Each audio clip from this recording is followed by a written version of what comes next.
Dear students, this is Bhagyashri Wankhede from Electronics and Telecommunication Department.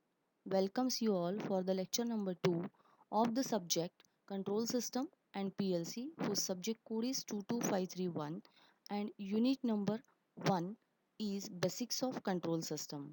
Today we are going to discuss about the classification of control system. Now what are the outcomes of this total subject? Outcomes का मतलब होता है कि ये पूरा subject पढ़ने के बाद हमें इस चैप्टर से हम क्या सेटिस्फाई करने वाले हैं. So the course outcome related to this chapter is identify different types of control system. और इसके बाद हमारे लर्निंग आउटकम्स क्या होने वाले हैं. लर्निंग आउटकम्स का मतलब ये होता है कि ये पर्टिकुलर टॉपिक पढ़ने के बाद हमें क्या क्या चीज़ हम सीखने वाले हैं. तो we will be able to classify the control system.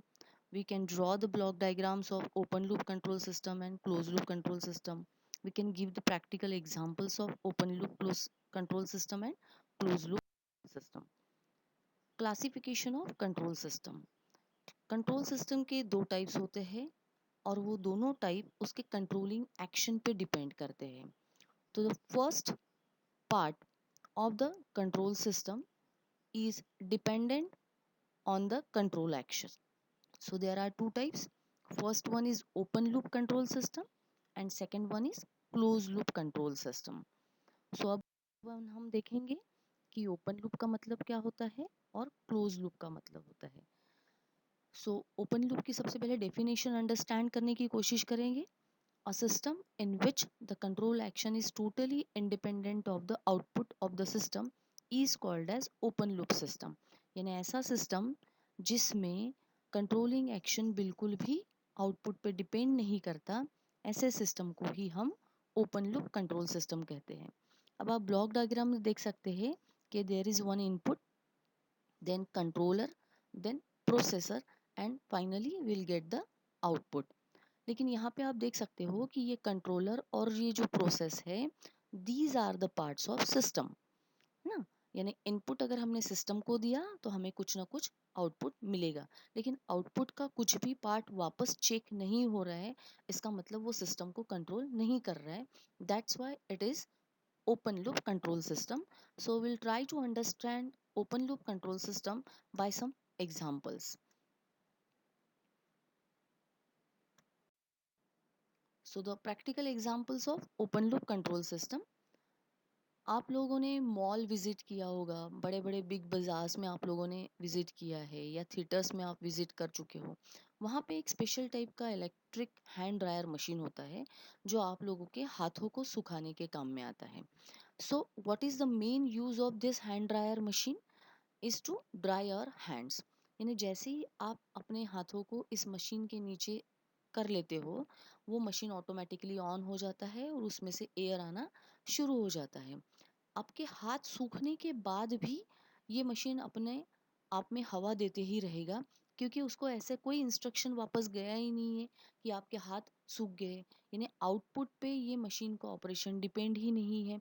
जब आप हाथ बाहर निकाल लोगे मशीन ऑटोमेटिकली बंद हो जाएगा, हाथ नीचे मशीन के रखोगे तो मशीन ऑटोमेटिकली शुरू हो जाएगा. वो ये चेक ही नहीं करता है कि आपके हाथ सूखे हैं या गीले हैं. आपके हाथ सूखे रहने के बावजूद भी ये मशीन अपना काम करते ही रहेगा और हमेशा हवा देते ही रहेगा जब तक आपके हाथ इस मशीन के नीचे है. इसका मतलब इसका कंट्रोलिंग एक्शन बिल्कुल भी आउटपुट पे डिपेंड नहीं है. This is the reason why this electric hand dryer machine is example of open loop control system. Example हम देखते हैं and that example is of automatic washing machine. Automatic washing machine सभी लोगों के घर में होती है. कपड़े धुलवाने के काम में इस मशीन का हम यूज़ करते हैं. What is the output expected from this washing machine, that it should clean the clothes. ठीक है, यानी हम एक टाइमर पे इस मशीन को सेट कर देते हैं और मशीन में कपड़े डाल देते हैं. उसके बाद पर्टिकुलर टाइम होने के बाद ये मशीन ऑटोमेटिकली ऑफ हो जाता है. लेकिन क्या ये मशीन चेक कर पाता है कि कपड़े सच में सही ढंग से साफ हुए या नहीं? इसका मतलब कंट्रोलिंग एक्शन जो है मशीन का ऑन और ऑफ होना, that is not dependent on the output. यानी कपड़े साफ हुए या नहीं भी हुए, फिर भी ये प्री डिसाइडेड टाइम पे जो सेट किया था हमने, उसके बाद ये ऑटोमेटिकली ऑफ हो जाएगा। कपड़े खराब रहने के बाद भी ये ऑटोमेटिक ऑन नहीं हो सकता है, क्योंकि हमने pre decided time, preset time जो था उसको सेट करके रखा हुआ था। इसीलिए इसमें भी आप देख सकते हैं कि इसका आउटपुट जो है कंट्रोलिंग एक्शन को कंट्रोल नहीं करता है। That's why this is the example of open loop control system. Now we will move towards advantages of open loop control system. अब एडवांटेजेस क्या क्या हो सकते हैं, हम एक करके देखेंगे। कि simple in construction and design, क्योंकि ओपन लूप कंट्रोल सिस्टम में कम कंपोनेंट्स होते हैं, सिर्फ इनपुट सिस्टम होता है और आउटपुट होता है, तो फीडबैक यूज ही नहीं हो रहा है। इसका मतलब कंस्ट्रक्शन बहुत सिंपल है, इसमें ज़्यादा एक्सटर्नल पार्ट्स ऐड नहीं हो रहे, इसका मतलब ये ज़्यादा खर्चीला भी नहीं है, it's very economical. Next is it is very easy to maintain, क्योंकि बहुत एक्स्ट्रा पार्ट्स ना होने की वजह से मेंटेनेंस का काम भी हमारा कम हो जाता है। And the lastly it is very stable. Stable इसलिए है क्योंकि आउटपुट का कुछ भी पार्ट वापस इनपुट में नहीं जा रहा है, इसका मतलब ही ये बहुत स्टेबल सिस्टम है। What are the disadvantages of open loop control system? So आप अभी देख सकते हैं कि इसमें कंट्रोलिंग एक्शन बिल्कुल भी आउटपुट पे डिपेंड नहीं करता। इसका मतलब आउटपुट में अगर कुछ भी चेंजेस होते हैं तो हम उसको करेक्ट नहीं कर पाते हैं। इसका मतलब ही these are the advantages of open loop, sorry, disadvantages of open loop control system. They are inaccurate, they are unreliable, any change in output cannot be corrected automatically. ठीक है, सो इन सब चीज़ों का सॉल्यूशन हमारे पास क्या है? What are the disadvantages of open loop system, उसको हम कैसे ओवरकम कर सकते हैं? And the technology is called as close loop control system. अब आपको पता चल जाएगा from the definition of close loop control system कि कंट्रोल सिस्टम का जो कंट्रोलिंग एक्शन होता है वो ओपन लूप पे, आउटपुट पे डिपेंड करता है, इसीलिए उसको क्लोज लूप कहा गया है। So the proper definition is a system in which the control action is somehow dependent on the output is called as close loop control system. तो अभी हम ब्लॉक डायग्राम देखेंगे कंट्रोल सिस्टम का, और which is close loop. Close loop control system को देखने के लिए हम देख सकते हैं कि यहाँ पे एक इनपुट है, इनपुट डायरेक्टली कंट्रोलर को गया हुआ है और कंट्रोलर का आउटपुट प्लांट में गया है। कंट्रोलर और प्लांट ये दोनों भी सिस्टम का पार्ट है। इसका मतलब this is normal system, input गया है सिस्टम में, सिस्टम का हम क्या मिलेगा? आउटपुट। लेकिन आप एक चेंज दे सकते हैं कि आउटपुट का जो पार्ट है that is again given back to the input through the feedback elements. यानी आउटपुट का कुछ हिस्सा टेस्ट करने के लिए हम वापस इनपुट में दे रहे हैं, उसको इनपुट के साथ में चेक कर रहे हैं। इससे हमको ये पता चलेगा कि हमारा जो आउटपुट आया है दैट इज करेक्ट और नॉट।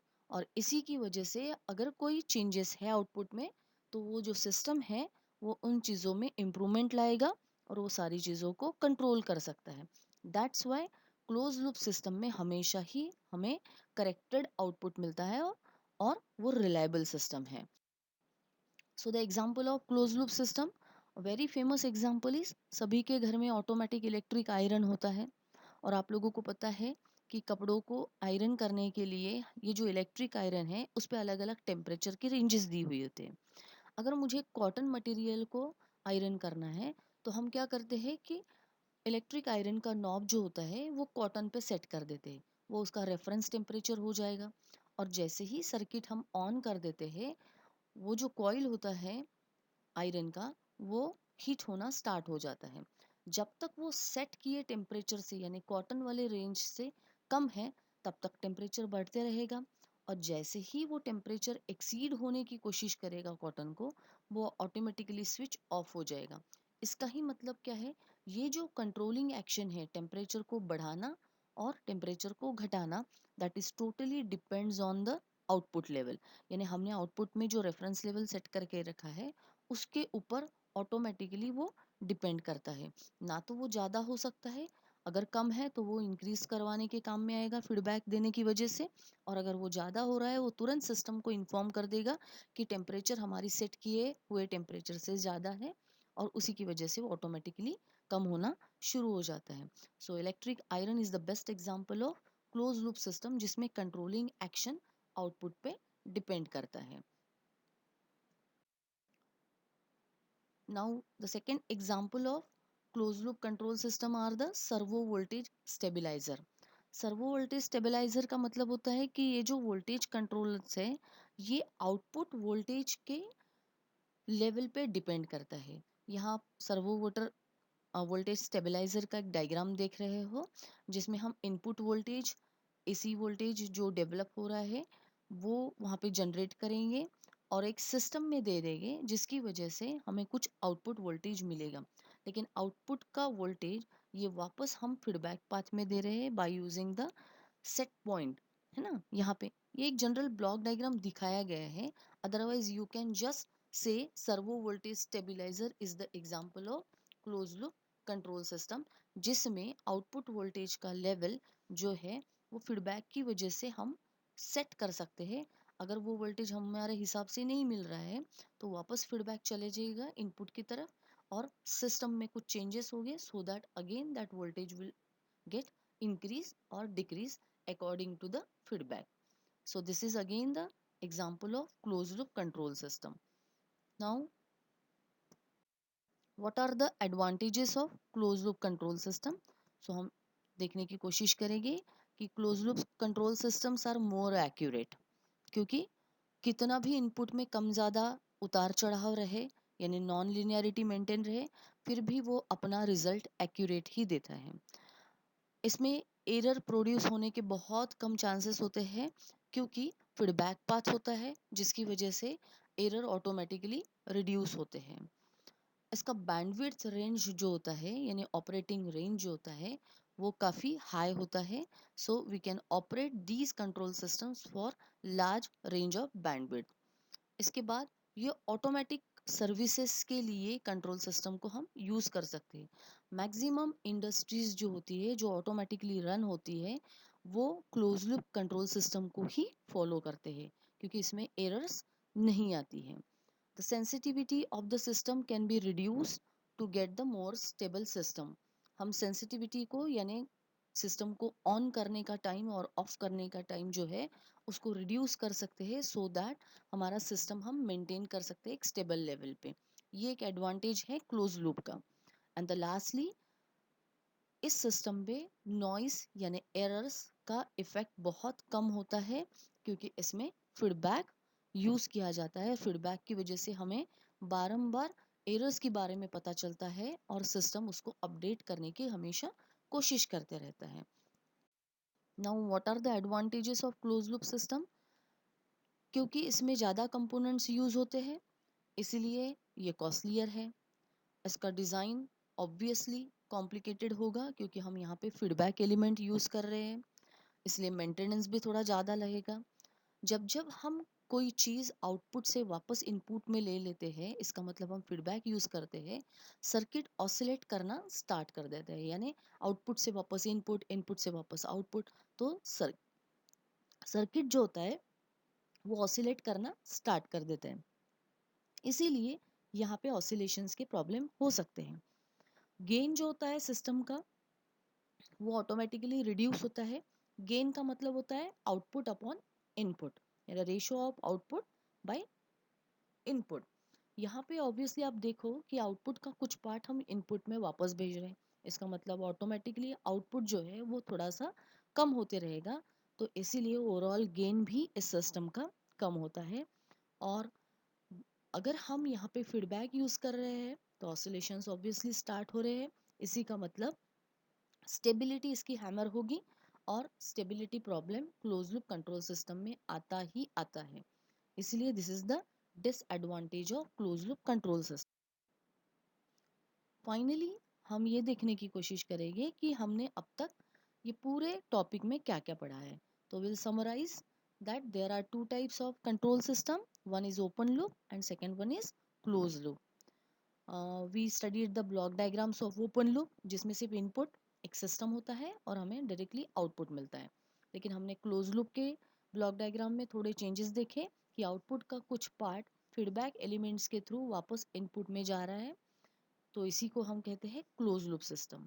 हमने कुछ एग्जांपल्स देखे ओपन लूप के, जैसे कि हैंड ड्रायर मशीन और ऑटोमेटिक वॉशिंग मशीन, और क्लोज लूप के भी एग्जांपल्स देखे कि इलेक्ट्रिक आयरन और voltage stabiliser.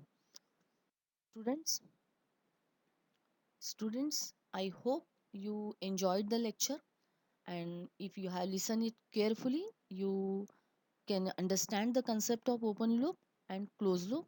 Now in the next lecture, we will continue the topic with linear and non-linear control system. Thank you so much.